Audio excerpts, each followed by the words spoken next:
Mentira mi kudo le hono mi bimi ma fon dagbe ya edonu anu mono do menjile ni wa itawo na chen do poropo mi biton mi na ihojra male itiru mi le ko se wegbon igbe o habu ko je mi si Martin libre ediwe mi na be sin e so do kweton ji agade do menjile o to holi do sin alindo to mi to en fidion tiyan yeme na ime wo na bo to kon la gan o teme le yo to horogbeta upele renouveau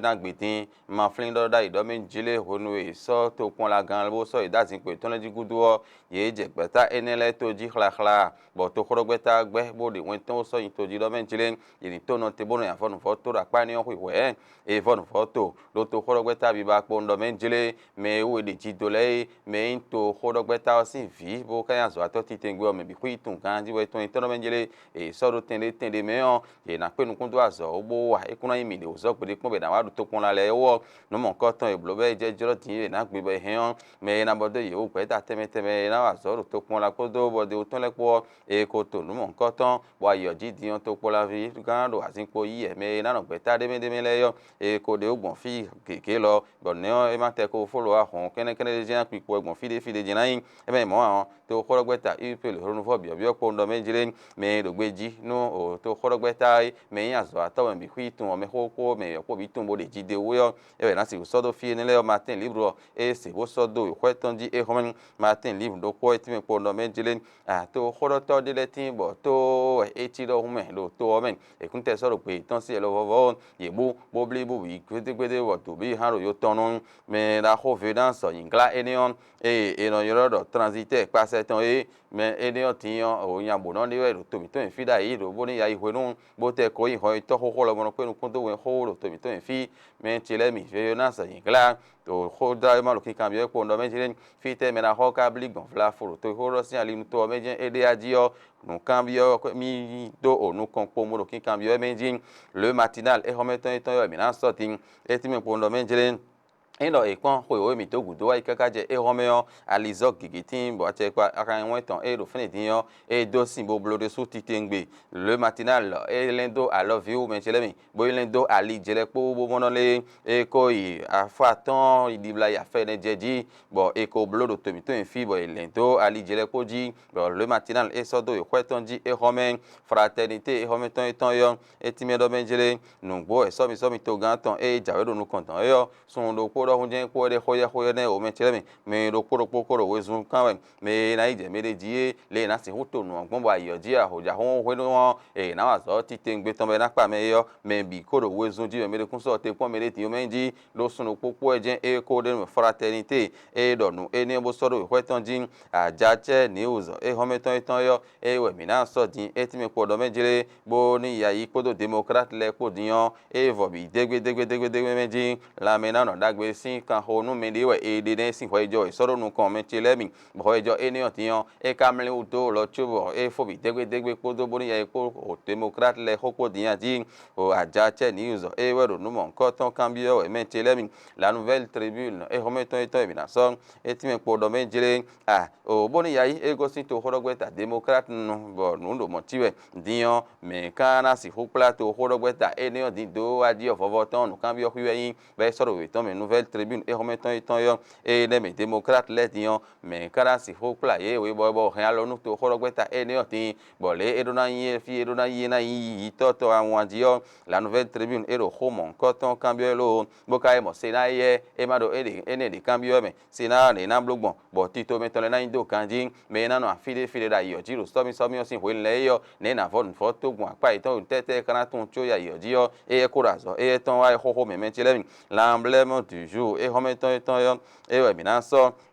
e ti me po ndo mejele nugbo endo e ipon sedo ime bo infan club romia wada itan le yo yesu polo so po desu gege titengbedo ayoji bo le do togbon fini meton ayi monoka median mo den do wezunji bo do wezunji ene o mentelemi minajo ene odo bo na so o hoja mandevo e mina so ro fidi ene o l'événement du jour e hometon yo e lodo home mentelemi e lo mo e do ho gege bo time po ndo menjele e do e conseil do to mi to me fio le ti to me de gbon to so mi sin ali nu yo e kun hwe de bu me ton e we do wezunji bo so mi do po e de yo e na pa mi dodo e sin wezun kan me bi hui de ne me tele mi na jo hoja ma e de yo do bona so o hoja ma de vo do fi mi na so le telegram hoja ma e so ro hwe ton ji po ndo menjele ngbo e me ton e do wezunji do to me ba de kana pa mi gbon yo e we na pa mi gbon e kana ifi yo me we no yi na akana je ami do hume abi so kebe ti yo ne ti e gbe gbosa bo je yin sa bi oji o menchele mi o sans igoro po ro to mi to mi fi diyan e ko ipon o ko aton nu kun atomo wo nu mo nkan tan diyan e ko ro arrive ro to mi to mi fi nu kan tan kalozin sin ali diyan le di arrive di le menji yo o le telegram e se bo so do o we kwetan di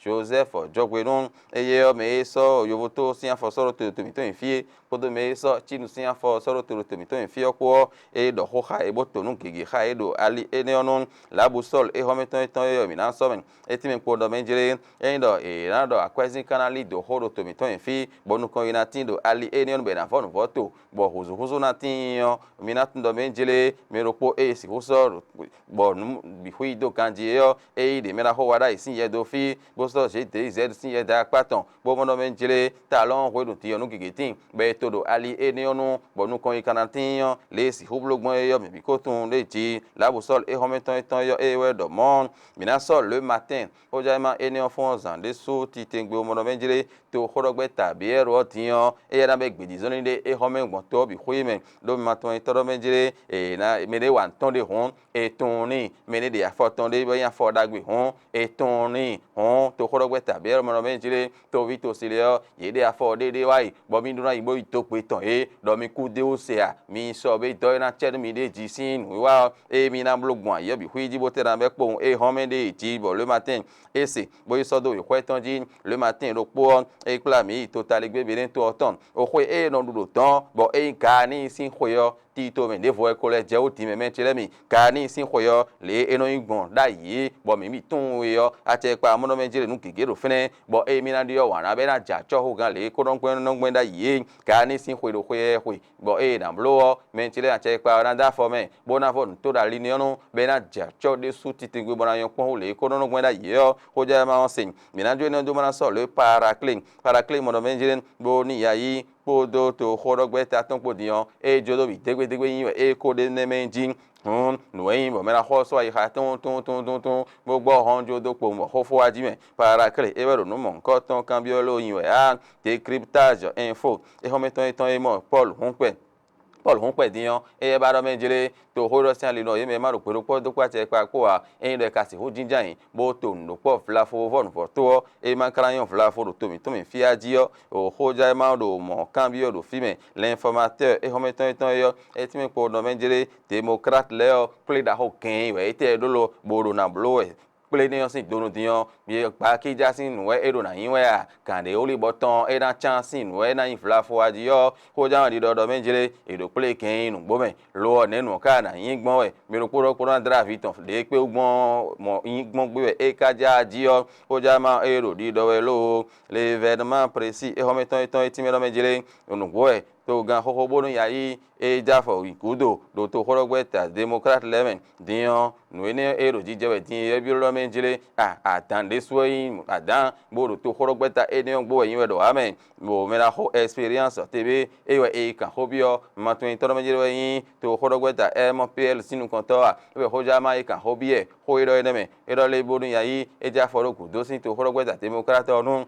nu da ho de su ti tengbe e bo ro to khorogbe ta e ne ohun we ho no mi de din de su ti tengbe me l'événement du jour et c'est bo so do yo kweton jin mi na le ko wa o matin livre mi na le so e ti me po ndo menjire ubi akwesin ali no to mi to fi din no gbe obi huyi me yo kaka gbon me gbe di yo o akwese hoten e ne otiyan nu gege tin bo e to bo e ro te gbangban de su ti tengbe ro to me bo gbon fi bi e na pon o to we na wa so do po gbe kli me on ho ja ma e mo Canada sin to ko do chin sin to ko mo no menjire kan di we yan ali na gbon to we le tentiyan e kun do na glo de bo me ali we kun na gbon tenti to me gbe kli me mo no menjire he yan e wa ndo po nu kan igege tin e na tin yan e mi mo lo bo so do ko e mi ton ji boka te elegbon fi bo tintime do menjele finance ingla nya eni ni do to horo san li do to mi to fio nya to bliwe han yo to no vla fo ito me hoite da me la hodi do to me bo into mo antio ho jama e so no kan bio do we kwetonji e home metilemi e na chenu do poroko mi ton le mi kudo te bo kudo toro me no e hoja ma lo ye henu e home a hosu zangwe kweji so si awasan wa ton gogwe e do do te mi ye jemi ko de ne e na chenu mi se